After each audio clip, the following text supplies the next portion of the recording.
Welcome in. It's another edition of Where the 99 Lead. I'm Andrew Joyce, your host, and Where the 99 Lead, it's a program brought to you by the University of Pikeville, where we talk all things regarding the University of Pikeville. The academic side, of course, the Kentucky College of Osteopathic Medicine. We talk about extracurricular activities and, of course, athletics at the University of Pikeville, and joined today by special guest, head basketball coach at the University of Pikeville, 2011 National Coach of the Year, Kelly Wells. And Coach, welcome to Where the 99 Lead. Thanks. Great to be on the show. Always good to share about our program as well as our great university we have here. Of course, you and I typically get together from early fall through spring, and the Kelly Wells Show. We talk nothing but UPike basketball, and I guess this could be our unofficial kickoff to that for this year. We know that you've had a summer, and typically at the University of Pikeville, you've got transitions, players moving on, new players coming in. Recruiting never stops. Before we get talking about X's and O's and player rosters and the upcoming schedule and how preseason conditioning has gone, let's talk about Kelly Wells. If someone's tuned in and they don't know the story of Kelly Wells, I think they've been living under a rock, number one, because we've told it. But let's talk about some background. Let's talk about your background before arriving at UPike. Well, it's been an eventful ride along the way. We've had some great experiences through our coaching careers as well as teaching. And, I started out playing basketball at Morehead State, and that's kind of where I graduated and kind of learned who I was through that community. My father was a basketball coach and just kind of raised up in that system of education and sports, and that's kind of led me to where I am today. I've had great opportunities to coach at the high school level. We've had some success in winning some championships there, and I've coached at Marion County High School in Central Kentucky and Mason County High School in the Northern Kentucky area, and then I decided to move to Hawaii to get into this college thing, and from Hawaii led me to the real palace, and that's here at the University of Pikeville. Sure. And one of the first questions I asked you, I don't know if you remember, why on earth would anyone leave Hawaii? It's supposed to be paradise to return to the mountains of eastern Kentucky. And I knew your background. I knew you were a Morehead guy, and the mountains were home to you, but also your wife.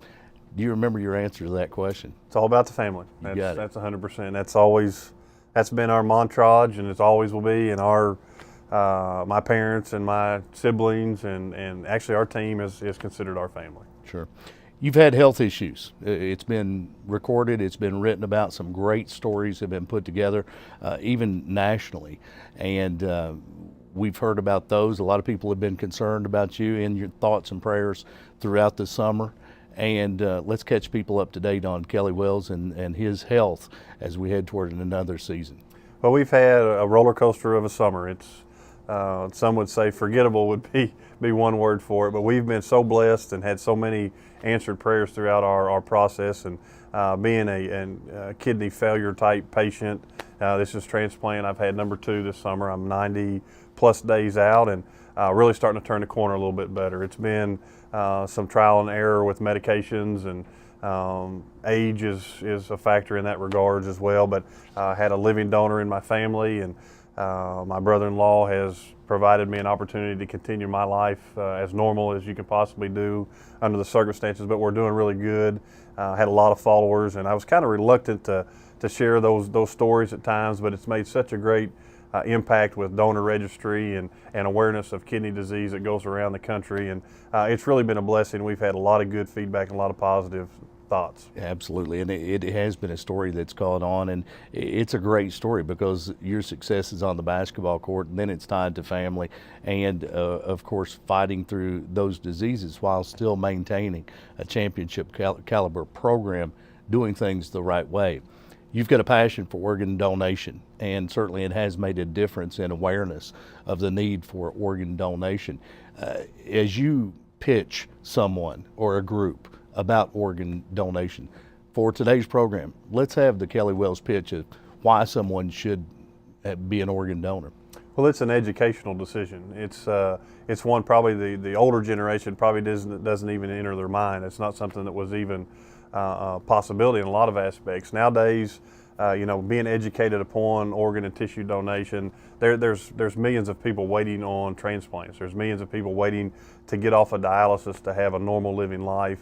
And to continue, and that's just not kidney donation, that's all organ donation. And I would really encourage folks to do the research on the specifics of it, to be able to give an opportunity to someone to continue life and still function great as a living donor is a great option. Signing the donor registry and having loved ones offer life.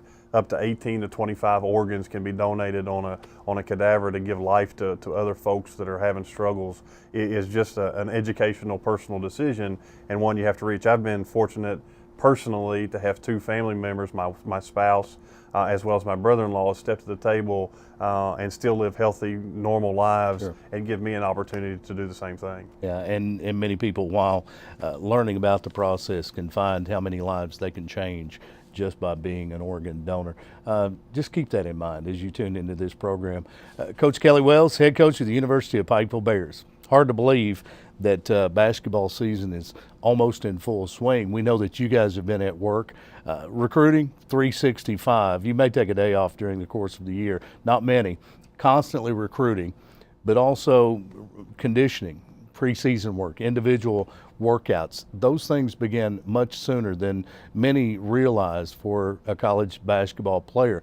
Let's talk about preseason conditioning and the off-season work. How's it been?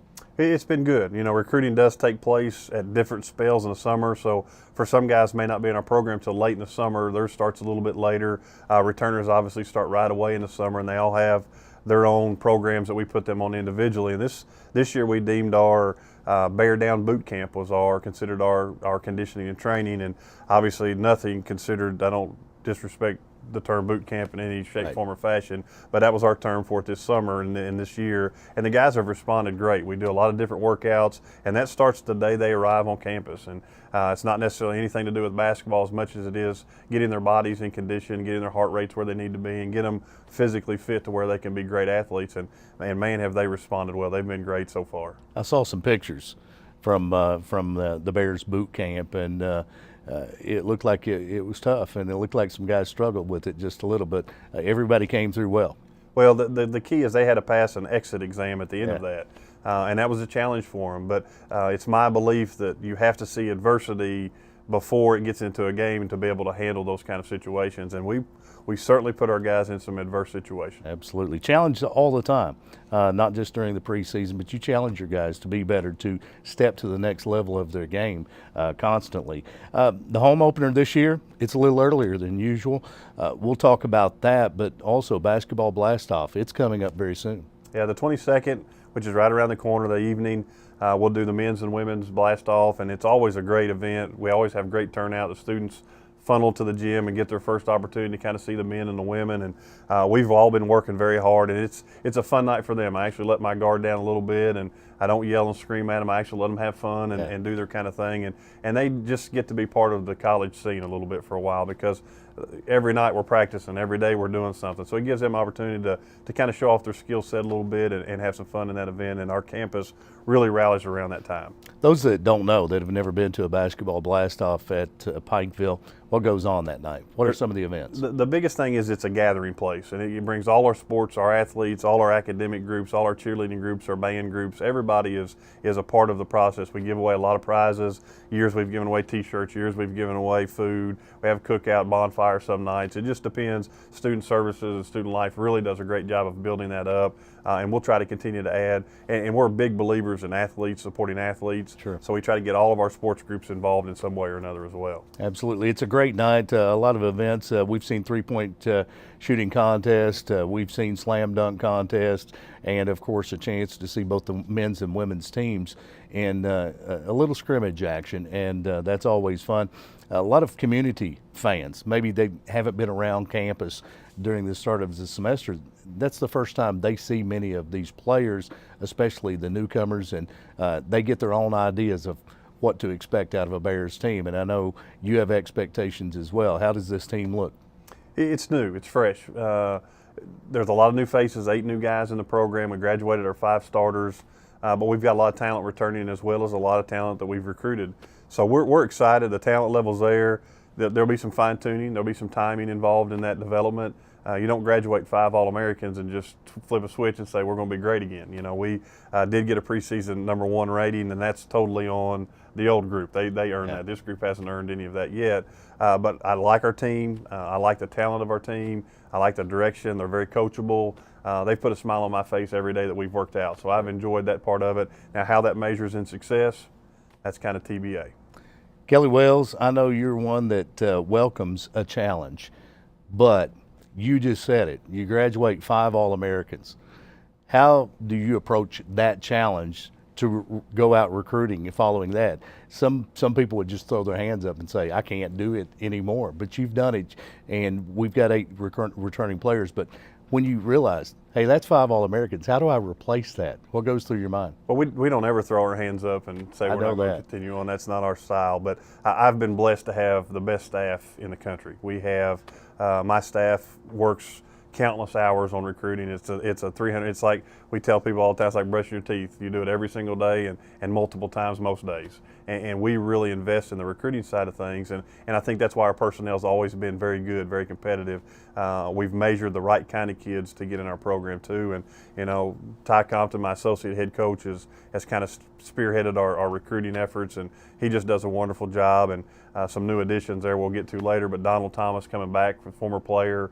Has been a Division I assistant coach, came back into my other assistant spot, doing a great job with recruiting as well as player development. So we've got a staff that we envy nobody with. Right, and of course, Ty Compton, you mentioned new title for him, associate head coach, and local guy as well. Those that are familiar with Ty's story, out of Grundy, Virginia, just across a couple of mountains from here, and what a great guy and tremendous worker. I've seen his work in and around the program. Let's talk about the new additions to the staff. You mentioned Donald Thomas. He's back. He's a familiar name and face. Well, he's family. I mean, he's part of the Bear family. Graduated here, volunteered for us the year we won the national championship. Went away, got a Division I assistant's job. Realized what a great situation we have.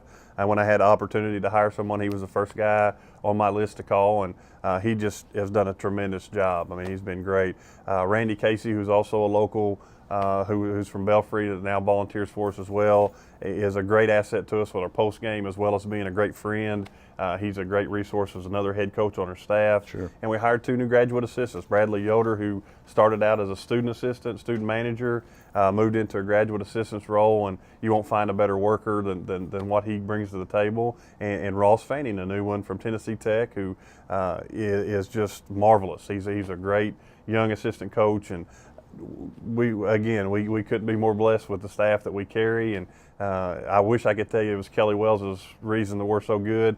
I'm smart enough to hire great coaches. Sure. That's what all the great coaches say, is you surround yourself with great people and you become a great coach. You're tuned to We're the 99 Lead, and we talk with U Pike head men's basketball coach Kelly Wells about the upcoming season. Basketball blast-off coming up very soon. The home openers very soon. We've talked about new staff. Let's talk about the players now. Let's first talk about those that are returning. Yeah, we've got a great crop of new guys coming. I think we have potentially the player of the year in all of NAI returning. Even though he wasn't a starter, we considered him a starter, and that's KJ Manigault. Had just an unbelievable season last year. Every day he got better. Towards the end of the year, one of our best players. He was a 6th starter for us in so many aspects, but I think he'll have an opportunity to be player of the year in the conference, but also have a chance to be player of the year in the country. He's really had a great summer. He played in the summer league, and very famous summer league, and was one of the top players in it, made the top 5 all-star team in it, and just is really going to be a great leader for us. I'm beyond pleased with his progress. And some other guys that are returning, Colt Chapman, who's a junior for us this year, has really got his body in shape. He fits exactly what we're trying to do offensively and defensively. He knows me. He's one of those, he gets it guy. And sure. He's had a great summer as well in his development. Coming in as a sophomore, Trey Rakes has developed his game from his freshman to sophomore years. You'll see a great level of improvement in his game all around. He's got his body perfect. He's his mind is ready to do the job, and now it's time for him to perform, and he'll have a great year. Hobo McCoy coming in as a senior has really developed over the summer. I've been so pleased with his preseason practice, shooting the ball like a professional shooter. I mean, that's what he has to bring to the table, and really has done that for us. And then Big Mike Ane in the middle from Nigeria is returning, 6'10", 6'9", has really developed and improved. He's a huge human being and will give us a great presence on the interior as well. So we're looking forward to those returners to really have a great impact on it. And something that we've talked about, 5 All-Americans gone, you've got to replace those. You've got 8 newcomers to the program. Let's talk about them and how the team's coming together with the returning players and the newcomers. Sometimes it takes some time for those guys to gel and build chemistry. Well, character counts, and we believe we've recruited character kids, we've retained character kids, and typically guys with good character get along. Sure. And our guys have really meshed well. We did a lot of team building stuff early, a lot of cookouts at the house, a lot of swim parties at the house, and trying to get those guys acclimated to one another. And they've really just meshed tremendous together. And I credit our assistant coaches for a lot of that. They've got the right personalities in place. They've kind of trained those guys to know what we expect, and it's shown up, and it's shown up early for us in a lot of good positive ways.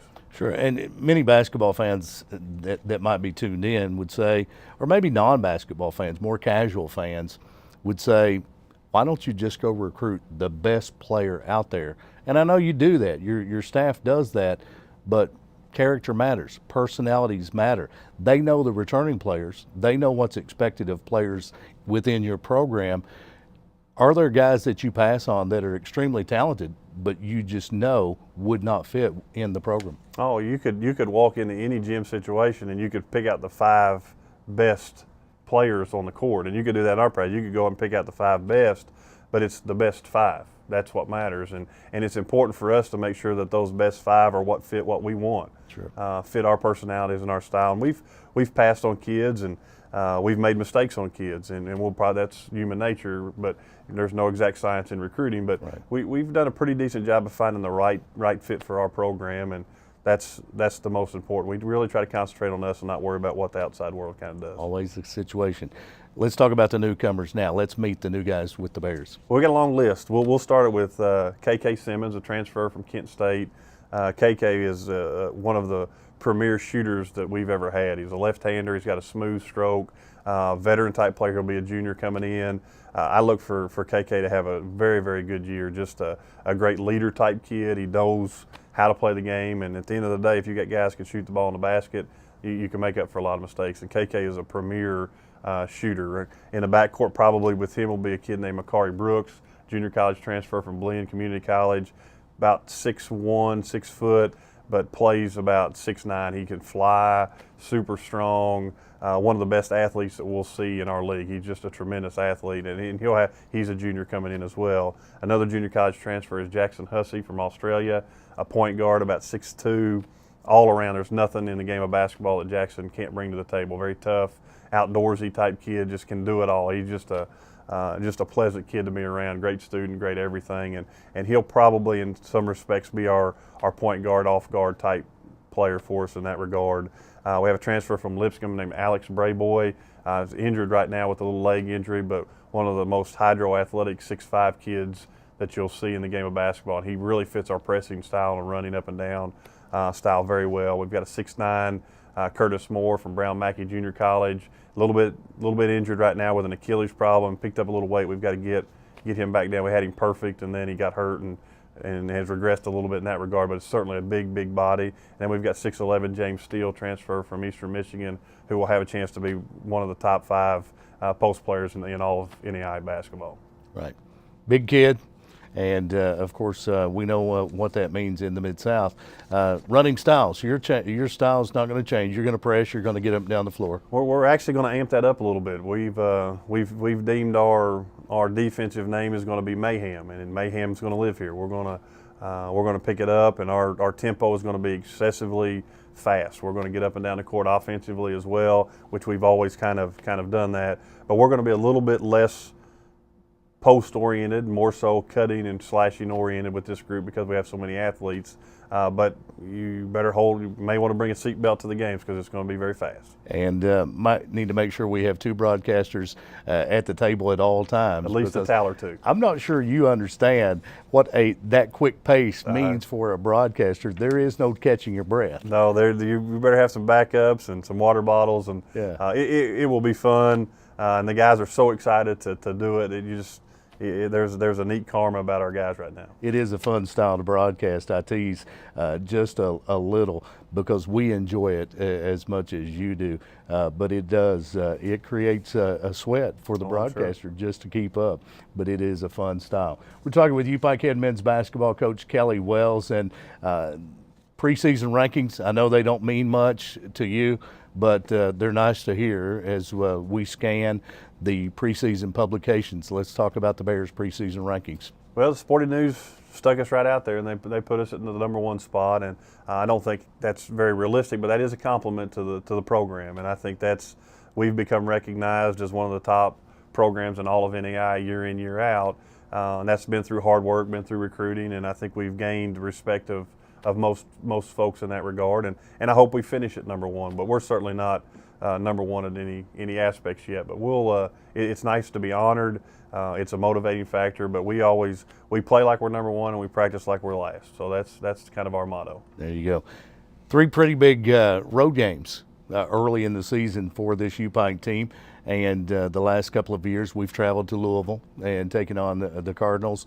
We've been to Rupp Arena with this team before as well.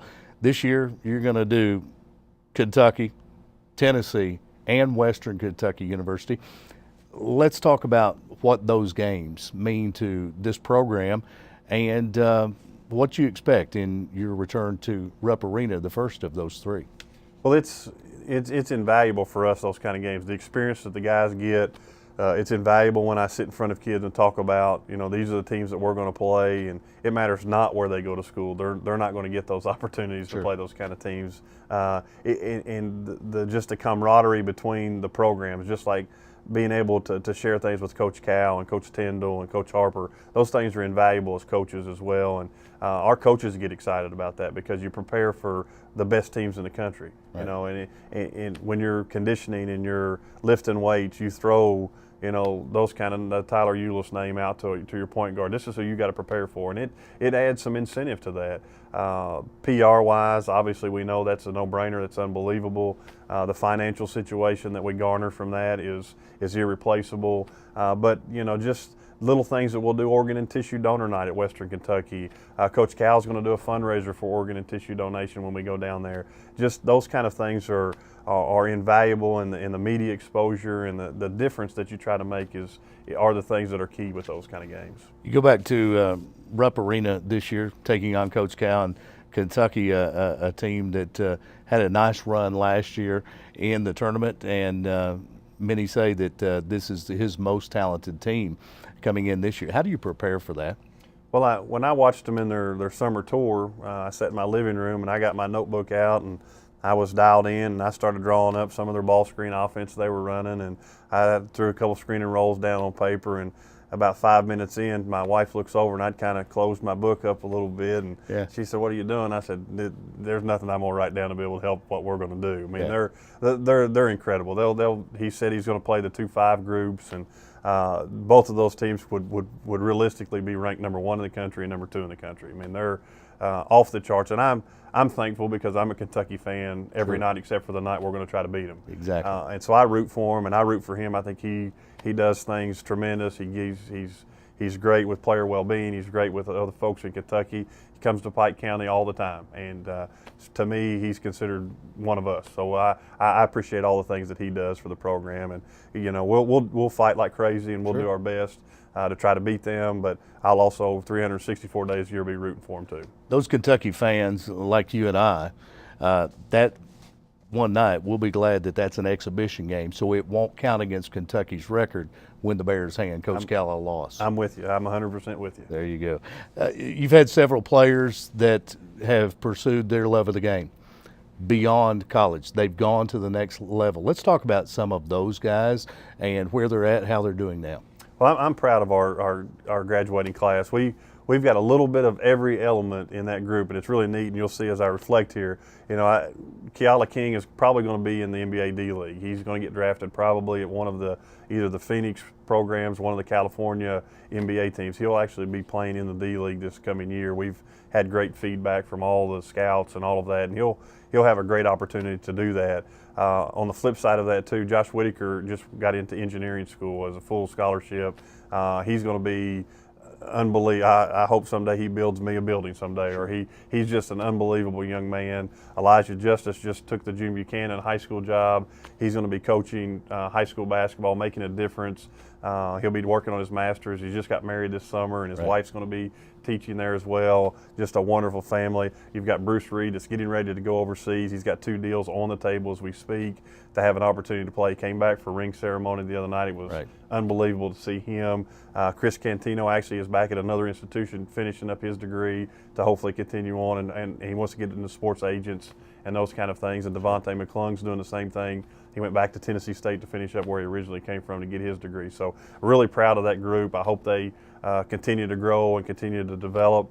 And it was really neat to either see those guys and give them their championship rings, or be able to mail those to them and let them have those for life. Absolutely. And of course, once a member of the Bear family, always a member of that family.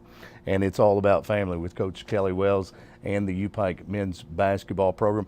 Coach, season tickets on sale now. How could someone get their hands on those? Appalachian Wireless box office.